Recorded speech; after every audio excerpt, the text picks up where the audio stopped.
Well, good day and welcome to a Distributed Futures webinar on the economic impact of smart ledgers on world trade. For those of you who don't know me, my name is Michael Mainelli. I'm one of the directors of Zien and one of the directors of the program. And we're having quite a short and sharp session today with myself and one of the authors of the report in question, which is going to discuss the economic impact. And that's by Chris Nicolescu-Marcu, who is the principal author of the report. The agenda today is I'm going to give you a bit of a rapid-fire introduction to place distributed futures in context, as well as the report. Chris will lead us through a presentation of the main report itself, and then there will be time for some questions and concluding remarks. However, I'd like to emphasize to you that if you look at the webinar bars on the top right, you will see that there is an opportunity for you to ask questions directly to either Chris or myself, typing them in. This will in fact record your email, and so rather than keep everybody on the call, we'll take any general questions at the end, but we'll get back to you personally if you have any specific questions.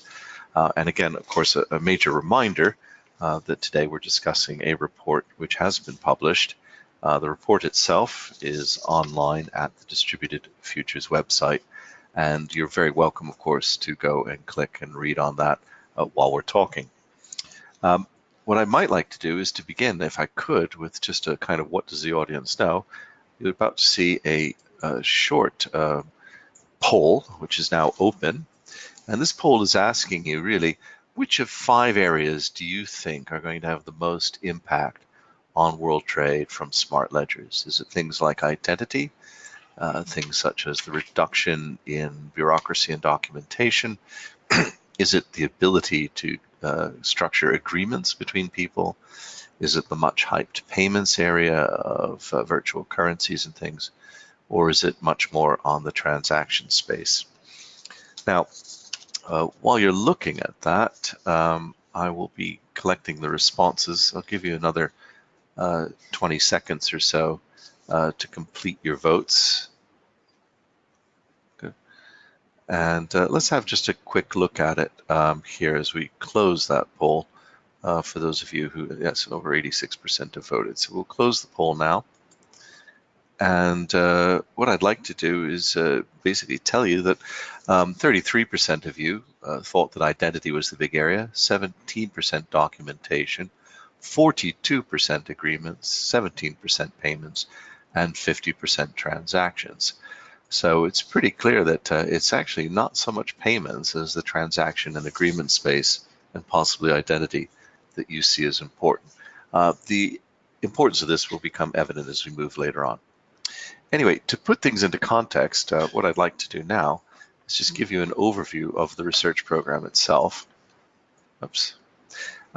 We at Zien run a number of research areas in conjunction with a variety of people here in London. A large chunk of our pro bono work is done under the Long Finance label.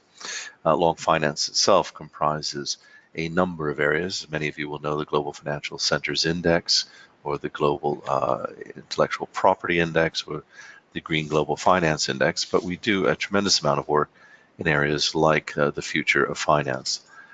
The interesting bit for us, though, is here under the Distributed Futures program, we've been sponsored by the Cardona Foundation to work in partnership with many stakeholders and to look at research on social, technical, economic, and political impacts of smart ledgers in terms of what they're going to do to change the world that we face ahead. So this is very much a three-way sponsorship here between the Cardona Foundation as the principal financial sponsor, Long Finance actually running the program, and Zien doing the work. I'd like to point out this is part of a much, much larger piece of research that you're capable of accessing online, all of which is free to the public. Thanks to our sponsors. And you can see everything here on this slide, ranging from the impact of quantum computation on smart ledgers in the future, how they should be managed, or standards, where the scandals are, how to handle liquidity and pensions. So a huge variety of literature up there. And it's not the end. We have a timeline and program running out into next year and possibly beyond. So it's a rich program. Meanwhile, let's turn to this report. This report, in our context, has to deal with an evolving terminology. People are finding a whole raft of ways of describing this space. Many of us being boring accountants, like the idea of focusing on ledgers. Ledgers are just records of transactions. The distributed ledgers that are out there allow people to either hold them all in common, everybody owns it or nobody owns it, depending on how you look at that, and you create these mutual distributed ledgers. If you add to these mutual distributed ledgers the ability to execute code that has been stored in the ledger in future, you have what we term a smart ledger. You might call it distributed ledger technology or DLT. You might call it blockchain. We're really not fussed about it, but really just to help the terminology get going. And I was pleased to see in the poll your focus on agreements and transactions and identity, because the reason that we feel that these ledgers hold such immense promise is the huge raft of ledgers that hold civilization together as we know it. Now, in this particular space of trade, we have certainly seen a number of approaches to decentralized digital trade platforms over the years.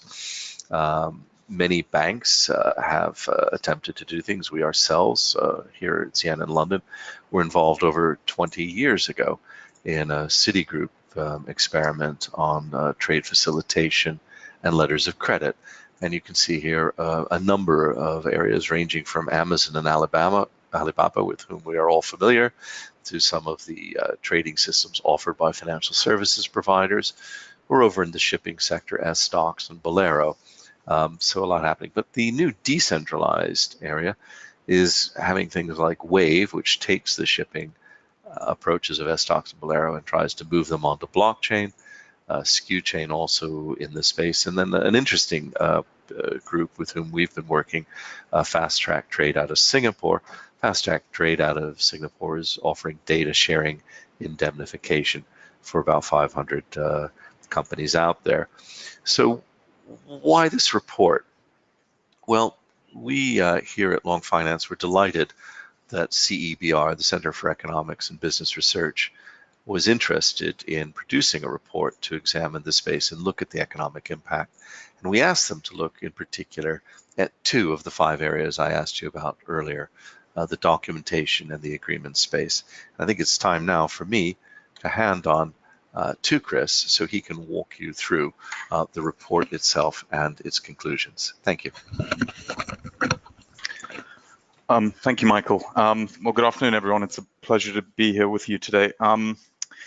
What I'll do is I'm going to run you through, over the next 20 minutes or so, I'm going to run you through our research and how we basically set about tackling this whole issue of quantifying not just the economic impacts, but the trade impacts and the sort of global uplift potential associated with smart ledgers. I think it's worth just running you through what I'm going to be going through, just to sort of add some structure to what I'll be saying over the course of the next 20 minutes. So I'll be sort of giving a brief overview of global trade, how one needs to think about it, which feeds through into the sort of conceptual framing of smart ledgers, and that feeds through into our modeling approach, and then that of course feeds through into the economic and trade impacts. And then towards the end of my presentation, I'll be going through a few practical applications where smart ledgers have been used, and the sort of practical potential that they have even today, so that it's not all completely abstract and theoretical. So let's talk a bit about global trade. Obviously, it's very, very topical at the moment. 2 big developments are taking place. We have various policy initiatives by the Trump administration, very much focused on global trade and sort of tackling America's perceived challenges in that area. And of course, we have Brexit. So we've seen lots and lots of headlines. I guess that from our point of view as economists from CBR, we're kind of slightly perplexed by this because we've always seen the distinction between international trade and domestic trade as being slightly artificial. I mean, essentially, what we're talking about is value exchange between people who want to buy goods and people who want to sell goods. So conceptually speaking, and also if you sort of consider the economics of new trade theory that is very much based on the same sort of economies of scale that have been applied to domestic transactions for many years, there should be no distinction between the two, and the two should be thought of as being completely synonymous. The main difference, of course, comes in because, if you're trading nationally or within some sort of federal entity like in the US, you don't really have to worry about political borders. And political borders hinder economic flows, and they can distort these economic flows. And so, as part of the slide, if I just talk a little bit about the barriers, you have direct barriers. Lots of people are talking about tariffs at the moment. You can have more sort of direct barriers such as embargoes. But then, even if we sort of adopt a sort of so-called free trade approach and we sort of attempt to eliminate tariffs, we're still faced with a whole lot of challenges to do with cultural and linguistic differences between countries, varying degrees of economic development, potential customs delays, domestic subsidies that distort outcomes, not to mention quotas, and of course the whole issue of differing standards, which can make it difficult for products to be channeled from one geography to another, or they lead to delays in borders and certification and so on and so forth. And so, the point is that obviously human beings are they can adapt, they can sort of overcome constraints, and as we know, global trade takes place. It just takes place in a constrained manner. And the global trade that does take place has to be slightly improvised. And when you have willing buyers and willing sellers, they have to go through what we've sort of termed centralized control systems. They might have to go through many layers of centralized control systems. There are other aspects of the relationship. So for instance, when you're negotiating with a potential buyer or seller, you might not know very much about them. And, it might just sort of be a leap of faith that you're going to sort of trust them initially. And then if it works out, you might sort of build a relationship of trust. So it's sort of, trade happens, but it happens in a constrained way, and it's constrained by data leaks, lack of control, the need for data repositories, centralized checking and verification of services, and general sort of agent adaptation constraints. And this sort of brings us to smart ledgers and the underlying technology that Michael went through right at the beginning of this presentation.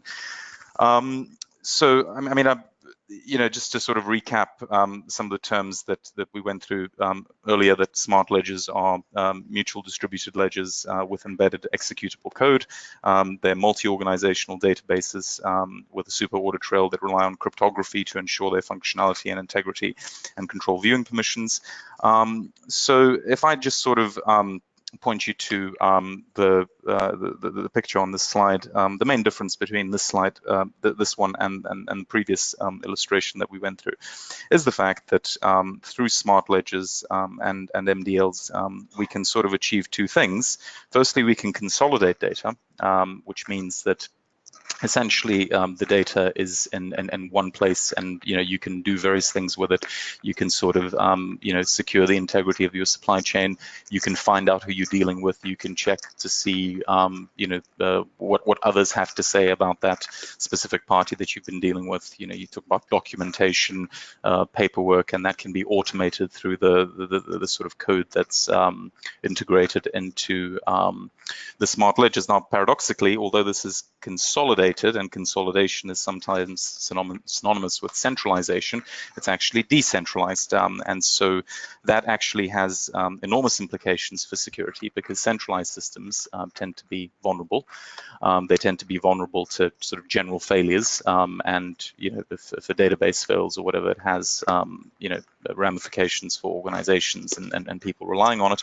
But then also increasingly, reflecting cybersecurity concerns and the sort of safety and ownership of information. Surely appreciate a lot of commercial information is highly sensitive. So To recap, we've got these automated solutions that allow a lot of information asymmetries and other sort of practical constraints to be overcome. Now, this is very important in terms of what we're going to be talking about in the next few slides, because you know, the whole constrained trade angle that we touched on initially reflects a wider problem in global trade, and that's the sort of lack of global institutions. And so a lot of these constraints, for example, within a sort of you know, union like the European Union or sort of the United States, these things are dealt with because you have sort of common institutions to do with sort of law enforcement and oversight and, you know, general recourse if there's a commercial dispute.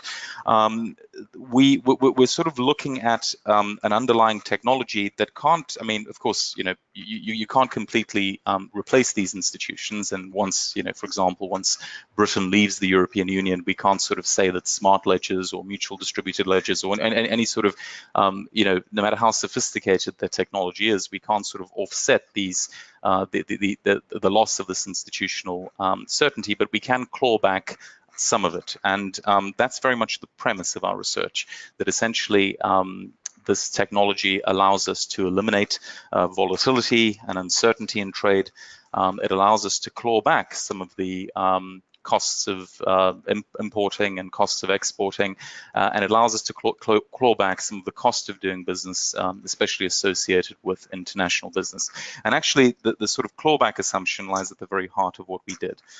So to run you through our process, maybe it just makes sense to sort of start with the headline figure and then explain how we got to it. So our sort of underlying result was that under some very, very conservative assumptions, as Michael illustrated in his final slide, you know, out of all of those areas, we only sort of focused on two of them, because from an economic point of view, you know, and given the early stage of the technology, that was the sort of safest area to focus on in terms of producing reliable economic statistics. But nonetheless, even under very, very conservative assumptions, we've sort of come up with a figure of around $140 billion in global trade uplift. And if you take the sort of a mid-range there, which is sort of around $70 billion, that $70 billion is associated with a $20 billion uplift in terms of global GDP. Now, in sort of looking at how, you know, the foundations of these figures and our whole analysis, what we did is that we spent a lot of time putting together econometric models that linked trade to, you know, things that make trade costly. So trading costs, for, you know, to put it simply. And then we ended up talking to a lot of people involved, not just within the sort of blockchain space to see the sort of underlying potential of the technology, but we also spoke to a lot of companies and service providers that are already supporting sort of automated documentation and streamlined processes. In addition to this, we also spent quite a lot of time looking at previously disruptive technological sort of waves that happened in trade. Most notably, we looked at containerization and the implications of that in terms of lowering the costs of doing business, and also producing what one study had around a sort of 700% uplift in global trade from the 1950s to the 1980s. So, you know, my end message when sort of, you know, just summarizing these results is that what we've done is basically we've looked at a lot of the current trade relationships on a linear basis as derived through econometric models. This linear approach sometimes holds true. It certainly holds true for sort of small and incremental changes, but actually you have to sort of step back and realize that we live in a highly sort of disruptive time period where lots of new technologies aren't just sort of making existing processes bigger and better, but they're also kind of fundamentally disrupting them and changing them, and so this is generating whole new industries. And so if you sort of compare this to something like containerization, then of course the you know, the earlier figure that I alluded to, the 35 to 140 billion, might be a very, very considerable understatement if you think of the fact that, you know, by sort of unleashing global trade and leapfrogging current processes and constraints, we could end up sort of generating new industries, new ways of interacting with each other, and sort of bridging some of the walls and barriers that currently separate the human race throughout the world.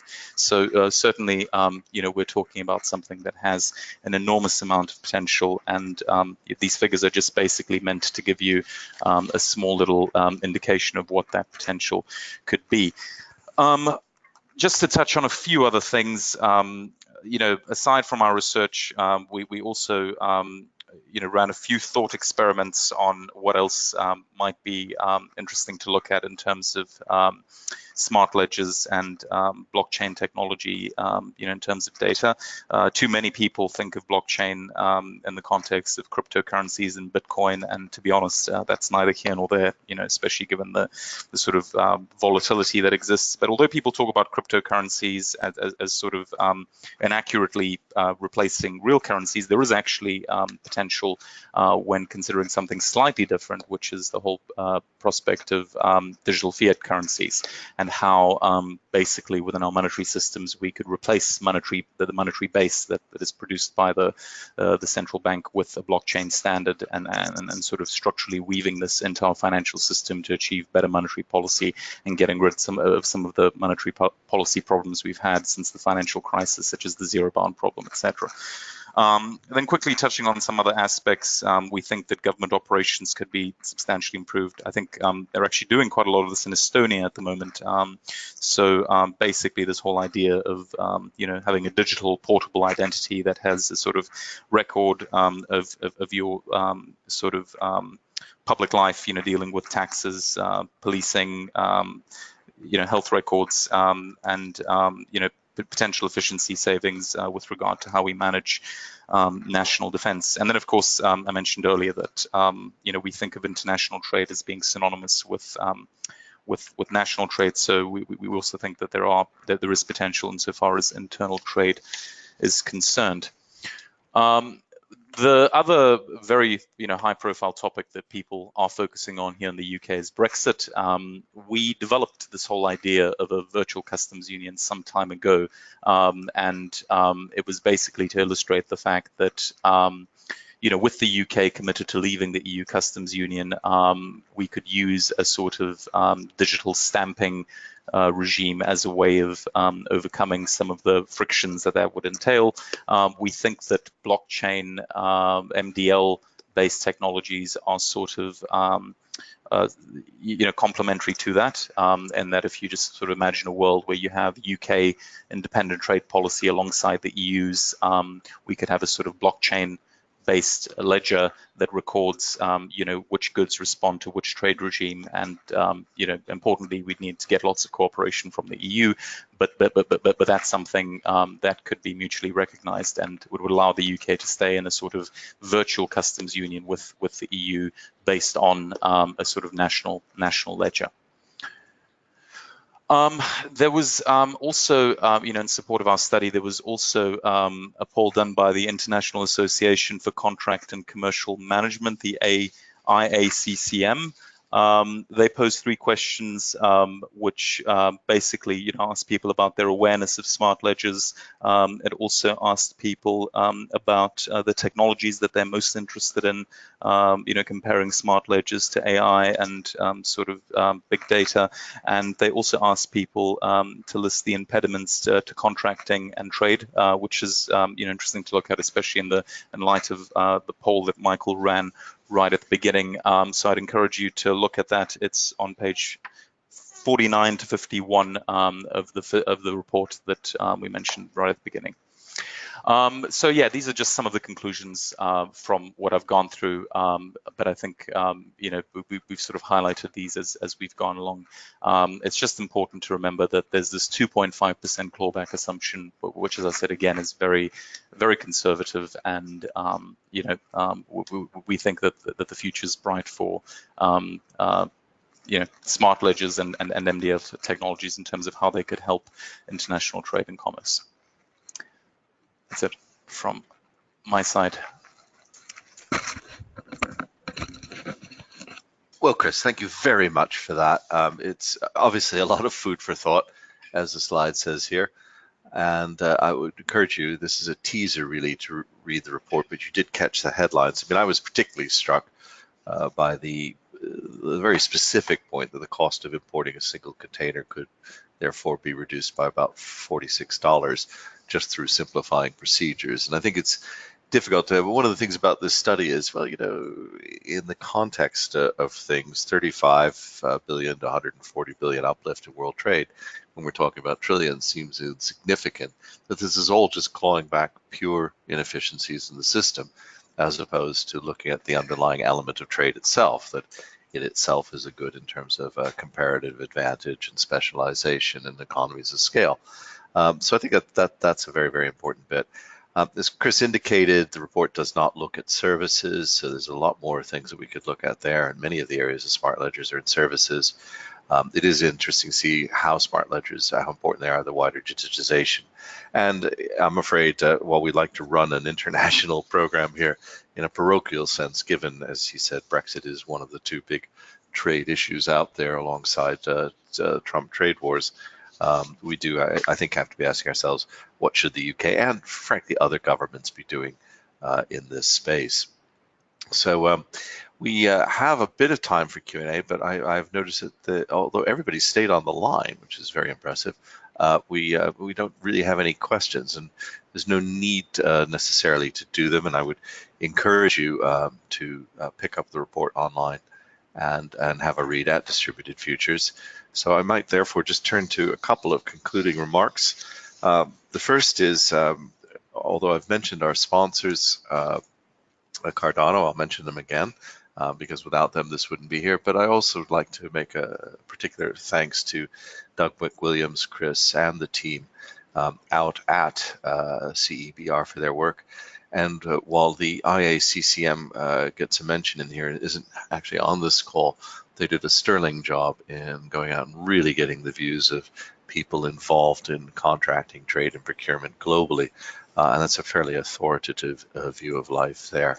So what I'd like to do in conclusion is I'll just open up a final poll for you, which is really just asking your opinion, if I could, on the webinar and its expectations. And in the 60 seconds that I'll leave this open, I'd like to thank all of you and point out that we do have a number of forthcoming program elements this autumn.